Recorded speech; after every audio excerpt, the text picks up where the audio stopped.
que as pessoas podem mudar?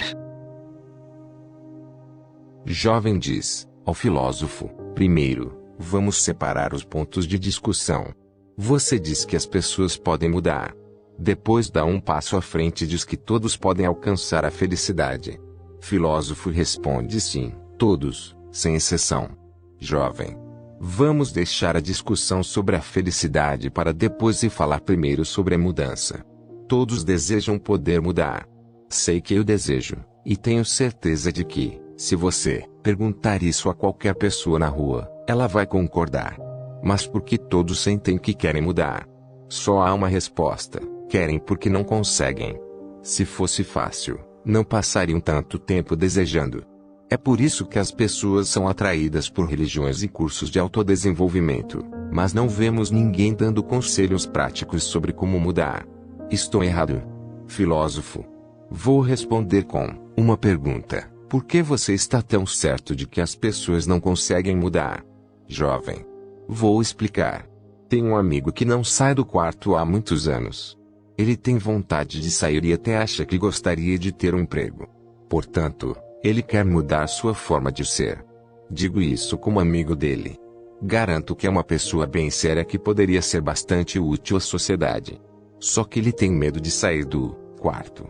Se dá um único passo para fora, começa a ter palpitações, e sente os braços e as pernas tremerem. Acho que é uma espécie de neurose ou pânico.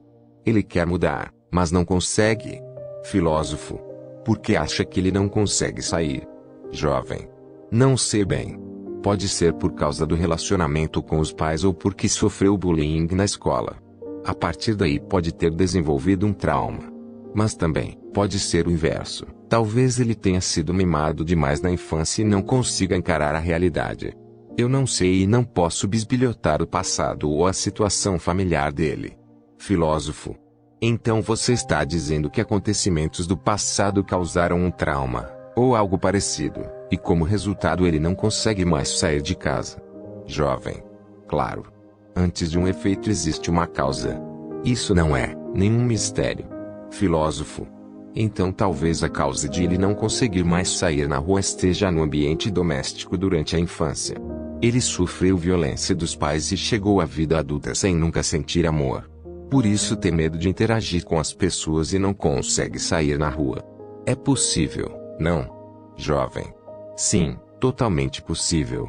Imagino que, para ele, seja um verdadeiro desafio. Filósofo: e aí você diz, antes de um efeito existe uma causa. Ou, em outras palavras, quem eu sou agora, o efeito, é determinado por ocorrências no passado, as causas. Estou entendendo certo? Jovem: está. Filósofo: mas se o aqui e agora é produto de acontecimentos do passado, como você diz, a situação não seria estranha.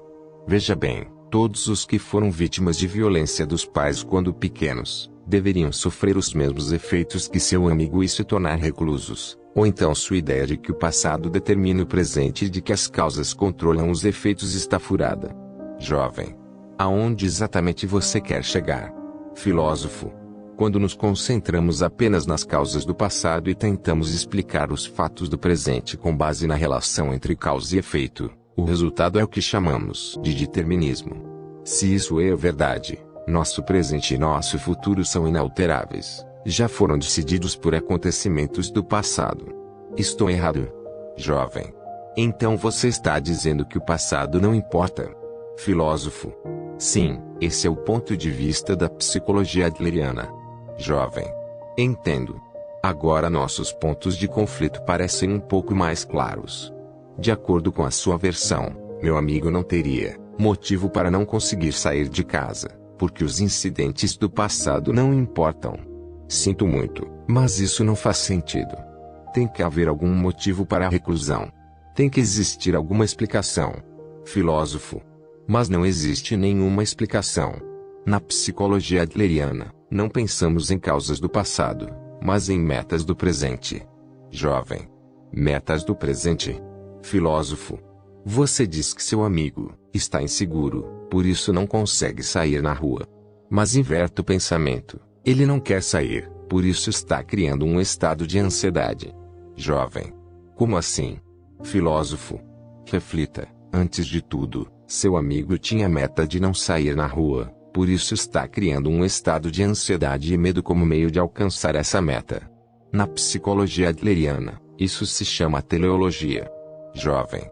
Isso é uma piada. Está dizendo que meu amigo está imaginando tudo isso. Como você tem a audácia de dizer que ele simplesmente finge estar doente?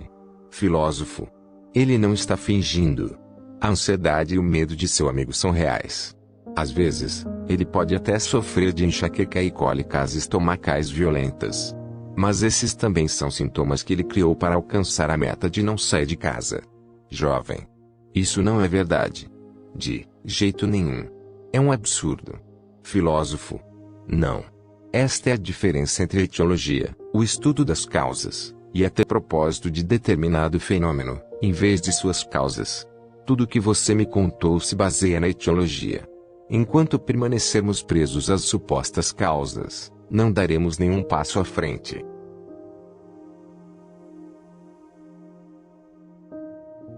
O trauma não existe. Jovem. Se você vai fazer afirmações tão radicais, vou querer uma explicação minuciosa.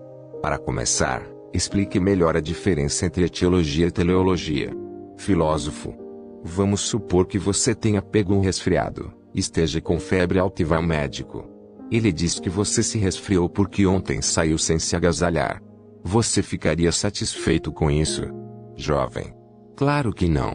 O motivo não me interessaria. Tanto faz a roupa que eu estava vestindo, se estava chovendo, etc. Eu iria querer saber dos sintomas, do fato de estar com febre e por aí vai. Preciso que o médico me trate prescrevendo remédios, dando injeções ou tomando quaisquer medidas necessárias. Filósofo. Aqueles que assumem uma posição etiológica, inclusive muitos psicólogos e psiquiatras, argumentariam que você está sofrendo de algo que é resultado de tal e tal causa no passado, e acabariam consolando você, dizendo, não é culpa sua. O argumento em torno dos chamados traumas é atípico da etiologia. Jovem. Espera aí. Você está negando a existência do trauma? Filósofo. Sim, estou. Totalmente. Jovem. Como pode? Você, melhor, Adler não é uma autoridade em psicologia. Filósofo. Na psicologia adleriana, o trauma é categoricamente negado. Este foi um ponto de vista novo e revolucionário para a época. É claro que a visão freudiana do trauma é fascinante. Segundo ela, as feridas psíquicas, traumas, causam a infelicidade. Enxergando a vida como uma narrativa, é fácil se deixar atrair pela noção de que há uma relação de causalidade facilmente compreensível e uma sensação de evolução dramática que cria fortes impressões. Mas Adler nega o trauma e afirma o seguinte: nenhuma experiência é, em si, a causa de nosso sucesso ou fracasso. Nós não sofremos do choque de nossas experiências, o chamado trauma-traço, mas o transformamos em algo que atende aos nossos propósitos. Não somos determinados por nossas experiências, mas o sentido que damos a elas é autodeterminante. Jovem. Nós transformamos a experiência em algo que atende aos nossos propósitos. Filósofo. Exato. Preste atenção no argumento de Adler aqui. Ele diz que o eu não é determinado por nossas experiências, mas pelo sentido que damos a elas. Ele não está dizendo que a experiência de uma terrível calamidade ou violência durante a infância, ou outros incidentes do gênero, não tem influência na formação da personalidade. Na verdade, a influência é forte. Mas o importante é que nada é determinado de fato por essas influências. Somos nós que determinamos nossa vida de acordo com o sentido que damos às experiências passadas. Sua vida não é algo que alguém dá a você, mas algo que você próprio escolhe, e é você quem decide como viver. Jovem. Então está dizendo que meu amigo se trancou no quarto porque optou por viver dessa forma. Isso é uma loucura. Acredite, não é isso que ele quer. No mínimo, é algo que ele foi forçado a escolher devido às circunstâncias. Ele não teve opção além de se tornar quem é agora. Filósofo. Não. Mesmo que seu amigo realmente pense não consigo me encaixar na sociedade porque sofri violência dos meus pais, ainda é porque a meta dele é pensar assim. Jovem. Que tipo de meta é essa, filósofo? A meta imediata seria provavelmente a de não sair na rua. Ele está criando a ansiedade e o medo para ficar em casa. Jovem. Mas por que ele não quer sair na rua? Essa é a questão. Filósofo. Bem, pense na situação do ponto de vista dos pais.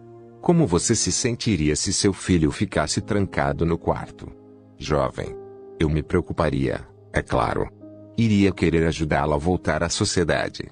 Iria querer que melhorasse e me perguntaria se o criei de forma errada. Faria de tudo para ajudá-lo a voltar à vida normal. Filósofo. É aí que está o problema. Jovem. Onde? Filósofo. Se eu fico no quarto o tempo todo, meus pais vão se preocupar. Com isso, consigo atrair a atenção deles. Os dois vão ficar extremamente cautelosos comigo e sempre me tratarão com todo cuidado. Por outro lado, se eu ponho o pé fora de casa, passo a fazer parte da multidão anônima a qual ninguém presta atenção. Estarei cercado de gente que não conheço e acabarei sendo uma pessoa comum.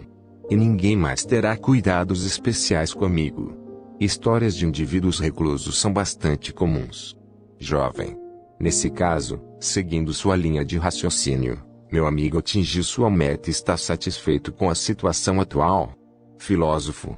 Duvido que esteja satisfeito e tenho certeza de que não está feliz. Mas não resta dúvida de que está agindo de acordo com sua meta. Não é só seu amigo que faz isso. Cada um de nós está vivendo de acordo com alguma meta.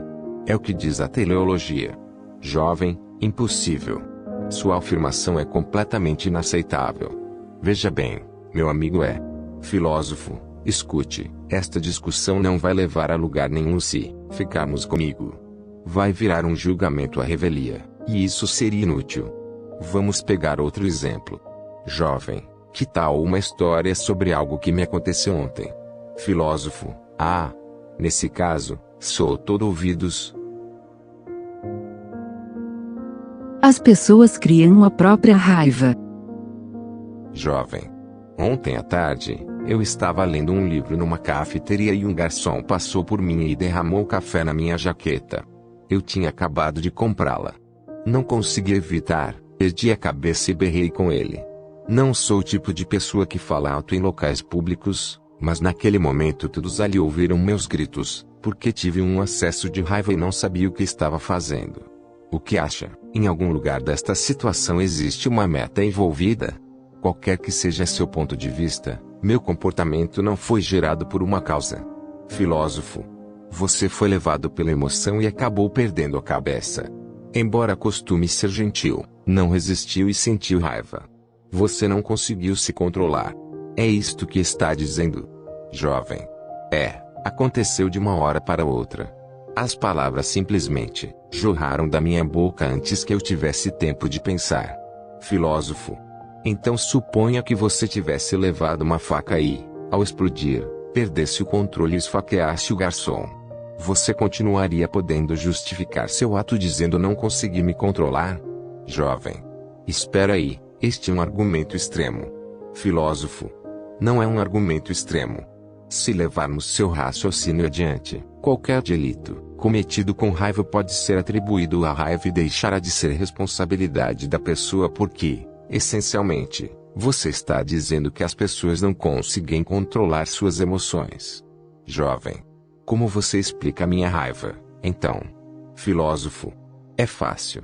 Você não teve um acesso de raiva e depois começou a berrar. Simplesmente ficou zangado para poder berrar. Em outras palavras, para alcançar a meta de gritar, você criou a emoção da raiva. Jovem. Como assim? Filósofo. A meta de berrar nasceu antes de qualquer outra coisa.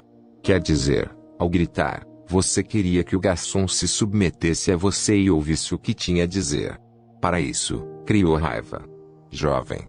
Eu criei? Você está de brincadeira. Filósofo.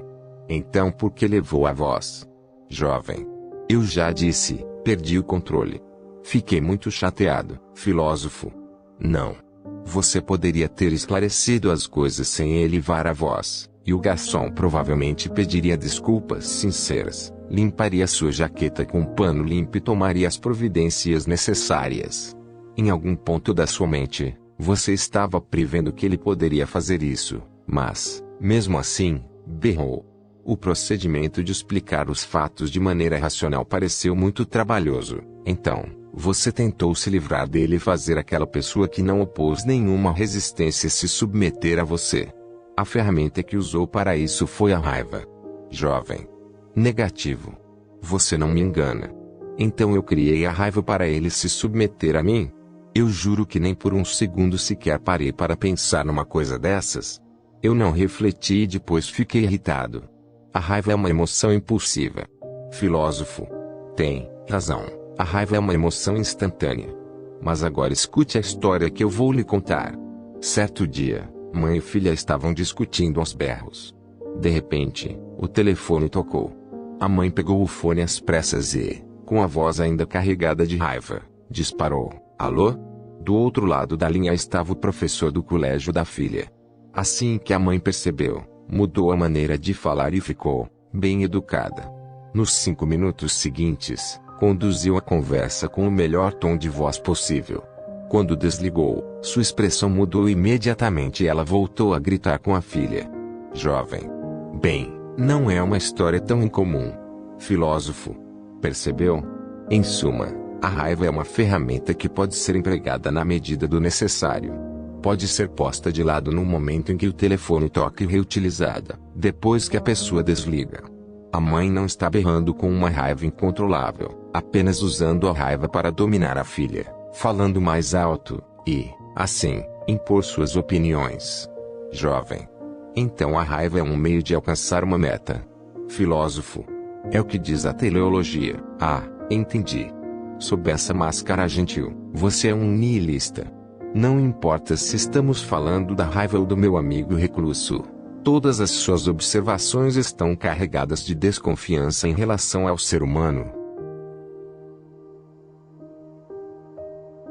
Como viver sem ser controlado pelo passado? Filósofo. Em que sentido estou sendo nihilista? Então o jovem fala. Pense bem. Você está simplesmente negando a emoção humana, dizendo que as emoções nada mais são que ferramentas, simples meios para alcançar metas. Mas, se você nega a emoção, está sustentando uma visão que tenta negar nossa humanidade também. Porque nossa emoção e o fato de sermos dominados por todos os tipos de sentimentos são o que nos torna humanos. Se negamos as emoções, nos reduziremos a simples máquinas em versões inferiores. Se isso não é niilismo, o que é? Filósofo. Eu não estou negando que a emoção exista. Todos nós temos emoções. Ninguém pode negar. Mas, se você me diz que as pessoas são incapazes de resistir ao apelo delas, eu contesto. A psicologia adleriana é uma filosofia diametralmente oposta ao niilismo. Nesse sentido, embora ela mostre que as pessoas não são controladas pelas emoções, também mostra que não somos controlados pelo passado. Jovem. Quer dizer que as pessoas não são controladas nem pela emoção nem pelo passado? Filósofo. Vamos inventar um personagem cujos pais se divorciaram no passado. Isso é algo tão objetivo quanto a água do poço que está sempre a 18 graus, certo? Mas esse divórcio parece frio ou quente. Ora, isso é uma questão subjetiva, do agora, que independe do que possa ter acontecido no passado. É o sentido atribuído ao fato que determina como será o presente de alguém. Jovem. Então a questão não é o que aconteceu, mas como foi resolvido. Filósofo. Exato. Não podemos retornar ao passado em uma máquina do tempo. Não podemos voltar os ponteiros do relógio. Se você se fixar na teologia, permanecerá preso no passado e nunca conseguirá encontrar a felicidade. Jovem. Concordo que não podemos mudar o passado, e exatamente por isso a vida é tão difícil. Filósofo. A vida não é apenas difícil. Se o passado determinasse tudo, não seríamos capazes de dar passos significativos. Qual seria o resultado? Um tipo de niilismo e pessimismo que mata qualquer esperança no mundo e faz desistir da vida. A etiologia freudiana, tipificada pelo argumento do trauma, é uma forma diferente de determinismo e é o caminho para o niilismo. Você vai aceitar valores como esses? Jovem. Não quero aceitar, mas o passado é tão poderoso. Filósofo, pense nas possibilidades. Se você supõe que as pessoas são capazes de mudar, um conjunto de valores baseados na etiologia se torna insustentável, e você é compelido a assumir a teleologia como algo que normal. Jovem. Então devemos sempre partir da premissa de que as pessoas são capazes de mudar? Filósofo. Claro. E, por favor, entenda, é a etiologia freudiana que nega o livre-arbítrio e trata os humanos como máquinas. O jovem parou e examinou o gabinete do filósofo. Estantes do chão ao teto cobriam as paredes e, numa mesinha de madeira, havia uma caneta tinteira e o que parecia ser um manuscrito ainda não finalizado. As pessoas não são impelidas por causas do passado, mas avançam para cumprir metas que elas próprias fixam. Esta era a alegação do filósofo. A teleologia que ele defendia derrubava as bases da sentada na causalidade, e o jovem considerou a ideia inaceitável. Assim, a partir de qual ponto de vista deveria começar a argumentar? Ele respirou fundo. Sócrates e Adler. Jovem. Tudo bem. Deixa eu lhe contar uma história de outro amigo meu, que vou chamar de Y. Ele tem uma personalidade marcante e conversa facilmente com qualquer um. Todos o adoram, e as pessoas sorriem quando ele está por perto. Já eu sou meio esquisito e sempre tive dificuldade nas interações sociais. Você afirma que, pela teleologia de Adler, as pessoas podem mudar, certo? Filósofo. Sim, qualquer um pode mudar. Jovem. Então acha que posso me tornar alguém como Y? Do fundo do coração, eu gostaria de poder ser como ele. Filósofo. Devo dizer que isso está fora de questão. Jovem. Ah! Agora você está mostrando sua verdadeira posição. Vai desmentir sua teoria? Filósofo. Não vou. Infelizmente, você ainda tem pouquíssima compreensão da psicologia adleriana. O primeiro passo para a mudança é o conhecimento. Jovem. Então, se eu conseguir entender um pouquinho que seja a respeito do pensamento de Adler, vou poder me tornar uma pessoa como Y? Filósofo. Por que essa pressa para obter as respostas? Você deveria chegar a elas por si mesmo, e não depender do que pode obter de outra pessoa. As respostas dos outros não passam de quebra-galhos, não têm qualquer valor. Veja Sócrates, que não deixou nenhum livro escrito. Ele passou a vida em debates públicos com os cidadãos de Atenas, especialmente os jovens e foi seu discípulo Platão quem organizou sua filosofia em textos para gerações futuras. Adler também mostrou pouco interesse pelas atividades literárias, preferindo manter diálogos pessoais nos cafés de Viena e pequenos grupos de discussão. Sem dúvida, não foi um intelectual de gabinete. Jovem. Então tanto Sócrates como Adler transmitiram suas ideias por meio de diálogos. Filósofo. Isso mesmo. Todas as suas dúvidas serão dissipadas durante a nossa conversa se você começar a mudar. Não por causa das minhas palavras, mas por vontade própria. Não quero privá-lo do valioso processo de chegar às respostas pelo diálogo. Jovem. Você está querendo dizer que vamos tentar reproduzir o tipo de diálogo utilizado por Sócrates e Adler? Não está bom para você? Jovem.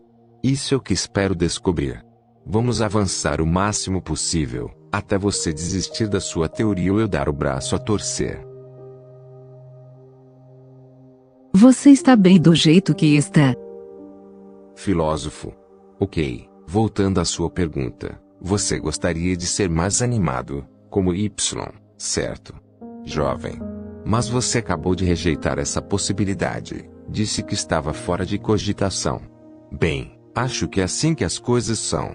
Na verdade, eu só disse isso para desafiar você. Eu me conheço bem. Jamais conseguiria ser como ele. Filósofo. Por quê? Jovem. É óbvio. Porque temos personalidades diferentes. Ou, como acho que você diria, disposições diferentes. Filósofo. Jovem.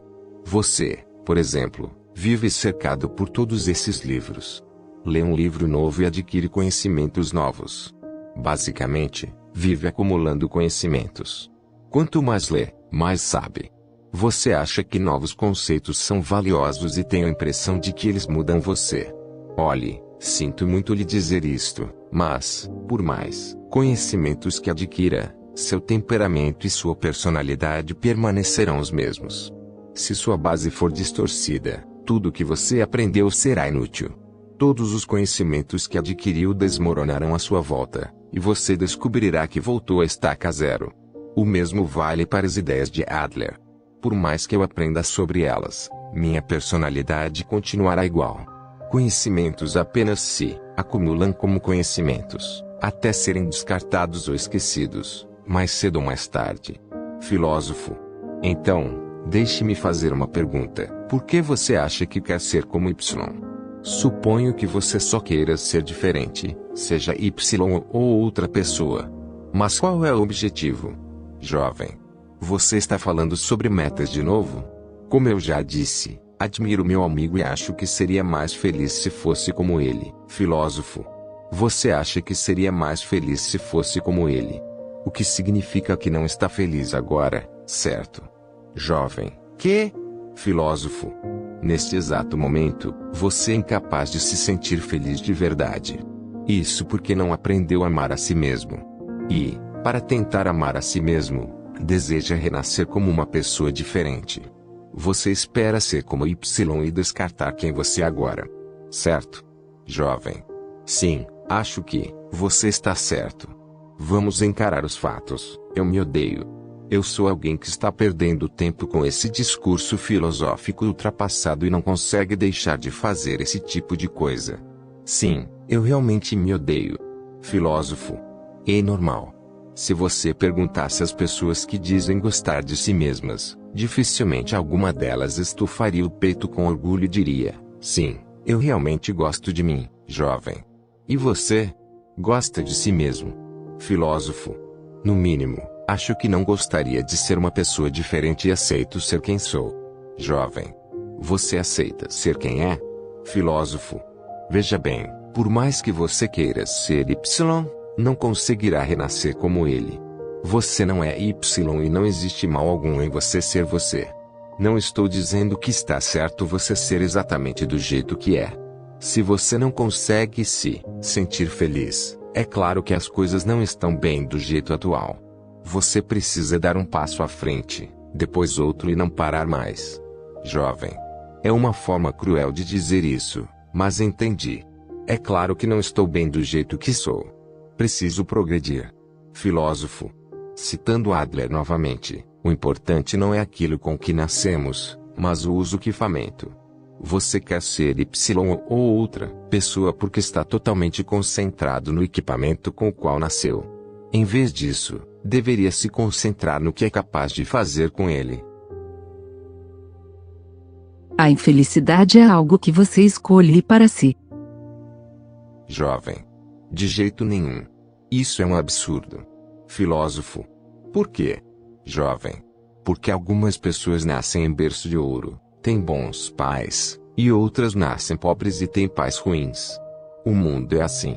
Não estou com a menor vontade de tocar neste tipo de assunto, mas não existe igualdade no mundo, e as diferenças entre cor de pele, sexo e nacionalidade têm mais importância do que nunca. É natural se concentrar naquilo com que você nasceu, e toda essa sua conversa é apenas teoria acadêmica. Você está ignorando o mundo real. Filósofo. É você quem está ignorando a realidade.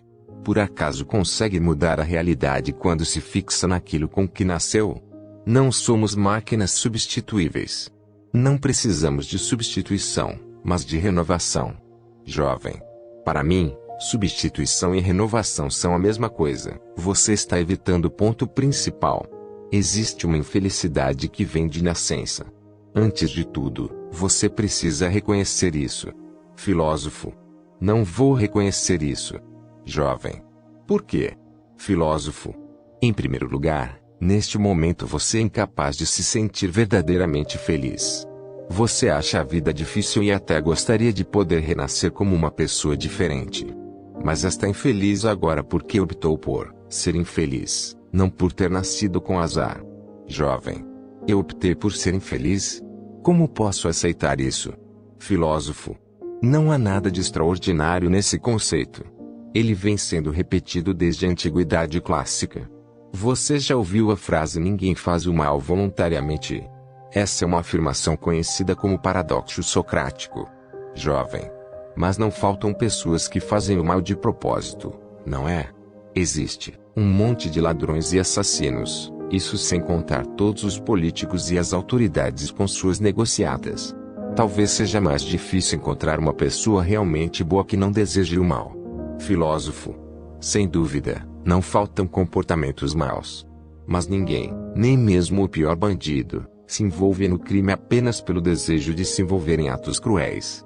Todo malfeitor tem uma justificativa interna para se envolver no crime.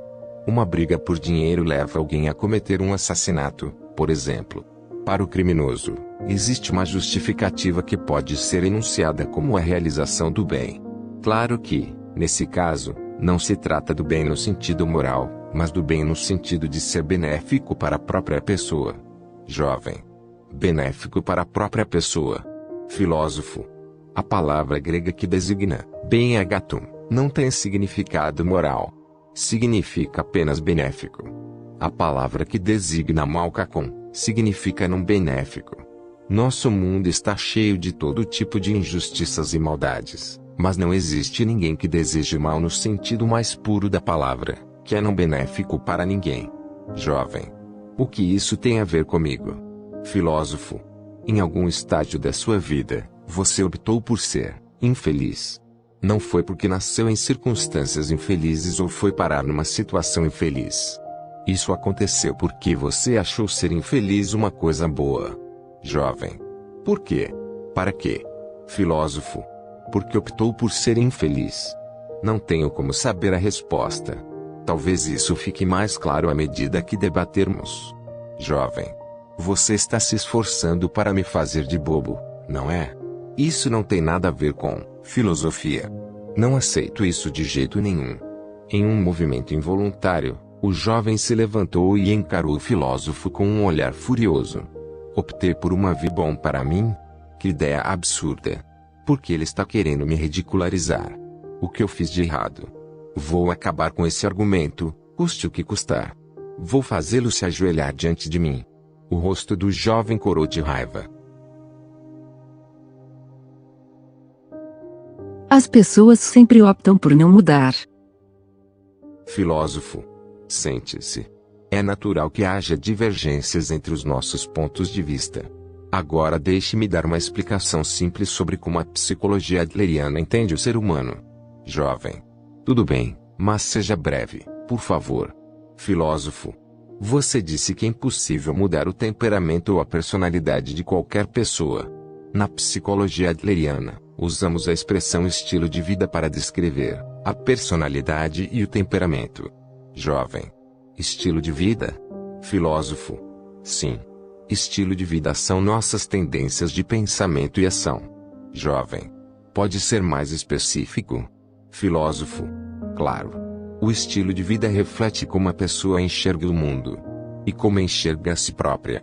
Pense no estilo de vida como um conceito que reúne formas de encontrar sentido. Estritamente falando, o estilo de vida poderia ser definido como a personalidade de alguém. De um modo mais amplo, é uma expressão que abrange a visão de mundo e a perspectiva de vida de alguém. Jovem. Mas o que isso significa? Filósofo. Digamos que alguém esteja preocupado consigo mesmo e diga, sou um pessimista. Essa mesma pessoa poderia reformular a frase e dizer, tenho uma visão de mundo pessimista. Você pode considerar que a questão aí não é a personalidade, mas a visão de mundo. Parece que a palavra personalidade sugere algo imutável. Por outro lado, é possível alterar uma visão de mundo. Jovem. Isso é meio confuso. Quando você fala de estilo de vida, se refere a um modo de viver. Filósofo. Sim, você pode se referir a isso dessa maneira. Para ser mais preciso, é a forma como nossa vida deveria ser. Provavelmente, você acredita que o temperamento ou a personalidade seja algo inato, que nasceu com você, sem qualquer ligação com sua vontade, mas na psicologia adleriana considera-se estilo de vida tudo aquilo que você escolhe para si. Jovem. Então eu escolho o meu estilo de vida? Filósofo. Exatamente. Jovem. Certo. Quer dizer que, além de ter optado por ser infeliz, escolhi minha personalidade esquisita. Filósofo. Sim. Jovem. Agora você está exagerando. Desde que eu me entendo por gente já tinha esta personalidade. Não guardo nenhuma lembrança de ter feito uma escolha. Ser capaz de escolher a própria personalidade. Parece que você está falando de robôs, não de gente. Filósofo. Claro que você não escolheu conscientemente este tipo de eu. Provavelmente, sua primeira escolha foi inconsciente, combinada com fatores externos aos quais você se referiu, ou seja, tom de pele, nacionalidade, cultura e ambiente familiar. Sem dúvida, esses fatores tiveram uma forte influência na sua escolha. Mesmo assim, foi você quem escolheu. Jovem. Como é possível eu ter feito essa escolha? Filósofo. Segundo a psicologia adleriana, isso acontece lá pelos 10 anos de idade. Jovem. Bem, para fins de argumentação, e agora, vou mesmo correr o risco digamos que, aos 10 anos, inconscientemente, eu tenha feito esta opção de estilo de vida, ou algo assim. Que importância tem isso? Você pode chamar de personalidade, temperamento ou estilo de vida, mas, seja qual for o nome, nessa época eu já tinha me tornado este tipo de eu. Filósofo. Não é verdade. Se você não nasceu com um estilo de vida, mas o escolheu já um pouco mais velho, deve ser possível escolher outro. Jovem. Está dizendo que posso escolher outro? Filósofo. Talvez você não tenha estado consciente de seu estilo de vida até agora, ou talvez não tenha estado consciente do próprio conceito de estilo de vida. Claro que ninguém consegue escolher as circunstâncias do próprio nascimento. Você não escolheu ter nascido neste país, nesta época e ter estes pais, e tudo isso tem uma enorme influência no seu jeito de ser. Mas agora você já aprendeu sobre seu estilo de vida, e o que fará com ele daqui para frente é responsabilidade sua. Cabe a você continuar escolhendo se quer manter o estilo de vida que teve até agora ou mudar para outro totalmente diferente. Jovem. Então como eu faço para escolher de novo?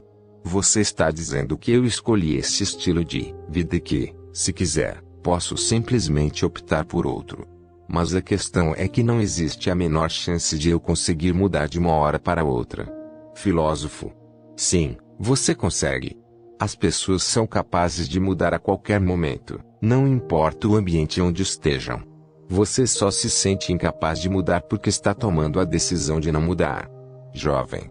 O que você quer dizer com isso? Filósofo. As pessoas vivem escolhendo seus estilos de vida. Neste exato momento, enquanto estamos tendo esta conversa, selecionamos os nossos. Você se considera uma pessoa infeliz. Diz que quer mudar agora mesmo. Chega a afirmar que deseja renascer como outra pessoa. Depois de tudo isso, por que continua incapaz de mudar? É porque tomou a decisão de não mudar seu estilo de vida e está persistindo nela. Jovem, você não vê que isso não tem a menor lógica?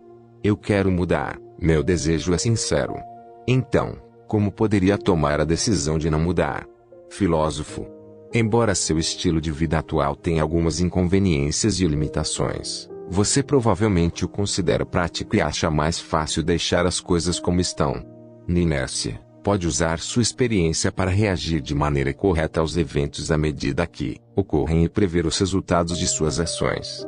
É como dirigir seu carro velho, com o qual está familiarizado. Ele pode chacoalhar um pouco, mas dá para conviver com isso e guiá-lo sem dificuldade. Por outro lado, quando alguém escolhe um novo estilo de vida, não é capaz de prever o que pode acontecer com seu novo eu nem tem qualquer ideia de como lidar com os eventos que surgirão. Fica difícil prever o futuro, e sua vida será carregada de ansiedade, talvez até passe a ser mais dolorosa e infeliz. Resumindo, as pessoas têm queixas e mais queixas, porém é mais fácil e mais seguro continuarem do jeito que estão, mesmo que se sintam insatisfeitas. Jovem. Então você está dizendo que as pessoas querem mudar, mas têm medo da mudança. Filósofo. Quando tentamos mudar de estilo de vida, colocamos nossa coragem à prova. A mudança gera ansiedade e a inércia causa o desapontamento. Tenho certeza de que você preferiu a segunda opção. Jovem. Espere. Por que você usou a palavra coragem? Eriana era uma psicologia da coragem. Sua infelicidade não pode ser atribuída ao seu passado ou ao ambiente atual. Podemos dizer que lhe falta coragem de ser feliz. Sua vida é decidida aqui e agora. Jovem. Coragem de ser feliz? Filósofo. Precisa de mais explicações? Jovem. Agora tudo está ainda mais confuso. Primeiro, você me diz que o mundo é um lugar simples, que só parece complicado por minha causa e que minha visão subjetiva é a responsável por isso. E mais, afirma que a vida só parece complicada porque eu a complico, e tudo isso torna difícil que eu viva feliz. Aí você diz que, em oposição à etiologia freudiana, é preciso adotar a visão da teleologia, que diz que não devemos procurar causas no passado e que devemos negar o trauma.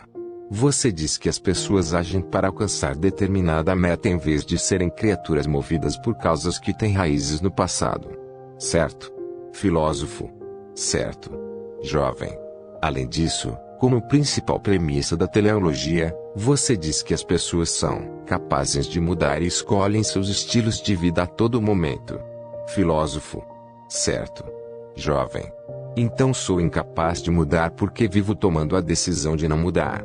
Não tenho coragem suficiente para escolher um novo estilo de vida. Em outras palavras, não tenho coragem para ser feliz e por isso sou infeliz. Entendi algo errado? Filósofo. Não, tudo certo. Jovem. Tudo bem. Nesse caso, minha pergunta é: que providências práticas devo tomar? De que preciso para mudar minha vida? Você ainda não explicou isso. Filósofo. Tem razão. O que você deve fazer agora é tomar a decisão de interromper seu estilo de vida atual.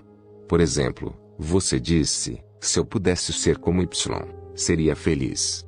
Enquanto viver assim, nos domínios da possibilidade de se tal e tal acontecessem, você nunca será capaz de mudar. Por que dizer se eu pudesse ser como Y é uma desculpa que você dá a si mesmo por não mudar? Jovem. Uma desculpa por não mudar? Filósofo. Sim. Tenho um jovem amigo que sonha se tornar escritor, mas parece que nunca consegue completar seu livro. Segundo ele, seu emprego deixa muito ocupado, e ele não acha tempo para escrever o romance, completar a obra e inscrevê-la em concursos literários. Mas, será que esta é a verdadeira razão? Não. Na verdade, ele quer deixar em aberto a possibilidade do posso fazer se tentar e continuar sem se comprometer com nada. Não quer expor sua obra crítica e, com certeza, não deseja encarar a realidade de que talvez produza um texto de baixa qualidade e precisa enfrentar a rejeição. Ele quer viver dentro do domínio das possibilidades, tendo a oportunidade de dizer que poderia terminar o livro se sobrasse um tempinho, ou que poderia escrever se tivesse as condições apropriadas, e que tem talento de sobra para isso. Daqui a mais 5 ou 10 anos, provavelmente vai começar a usar outras desculpas, como não tenho mais idade para isso, ou agora preciso cuidar da minha família. Jovem. Entendo perfeitamente como ele deve se sentir. Filósofo. Ele deveria simplesmente terminar o romance, inscrevê-lo num concurso e, se for rejeitado, tudo bem. Caso isso acontecesse, poderia melhorá-lo ou descobrir que deveria tentar algo diferente. Em ambos os casos, poderia ir em frente. Nisso consiste mudar seu estilo de vida atual. Se ele nunca submeter o original, não chegará a lugar algum. Jovem. Mas, ao fazer isso, talvez seu sonho seja arruinado. Filósofo. Bem, tenho minhas dúvidas. Imagino que a vida de alguém não seja nada boa se ela precisa cumprir tarefas simples, coisas que deveriam ser feitas mas vive inventando motivos para não conseguir realizá-las, não acha? No caso do meu amigo que sonha se tornar romancista, é claramente o eu que está complicando a vida, dificultando uma existência feliz. Jovem. Mas isso é cruel. Sua filosofia é dura demais. Filósofo. De fato, é um remédio amargo. Jovem. Concordo. Filósofo. Mas, se você mudar seu estilo de vida, o modo de dar sentido ao mundo e a si mesmo tanto sua maneira de interagir com o mundo quanto o seu comportamento terão que mudar. Não se esqueça deste fato, é preciso mudar. Você, do jeito que é, precisa escolher seu estilo de vida. Pode parecer difícil, mas é realmente bem simples. Jovem. Para você, o trauma é algo que não existe, e o ambiente ao nosso redor também não tem a menor importância. Tudo não passa de obstáculos, e minha infelicidade é culpa minha, certo? Começo a sentir que estou sendo criticado por tudo o que já fui e fiz. Filósofo. Não, você não está sendo criticado. Pelo contrário, segundo a teleologia de Adler, o que aconteceu em sua vida até este ponto não tem importância e não deve afetá-la daqui para frente. É você, vivendo no aqui e agora, quem determina a sua vida. Jovem. Minha vida é determinada neste exato momento. Filósofo. Sim, porque o passado não existe. Jovem.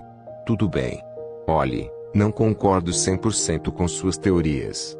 Encontrei muitos pontos que não me convencem e que eu refutaria. Ao mesmo tempo, suas teorias valem um exame adicional, e estou muito interessado em aprender mais sobre a psicologia adleriana. Acho que já ouvi o suficiente esta noite, mas espero que não se importe que eu volte semana que vem. Parece que minha cabeça vai explodir se eu não fizer uma pausa. Filósofo. Tenho certeza de que você precisa de um tempo sozinho para refletir sobre o assunto. Estou sempre aqui, portanto pode me visitar quando quiser. Gostei de hoje. Obrigado. Vamos conversar de novo. Jovem. Ótimo. Uma última coisa, se me permite, nossa discussão foi longa e ficou bastante intensa e rude. Peço desculpas. Filósofo. Não se preocupe com isso. Você deveria ler os diálogos de Platão.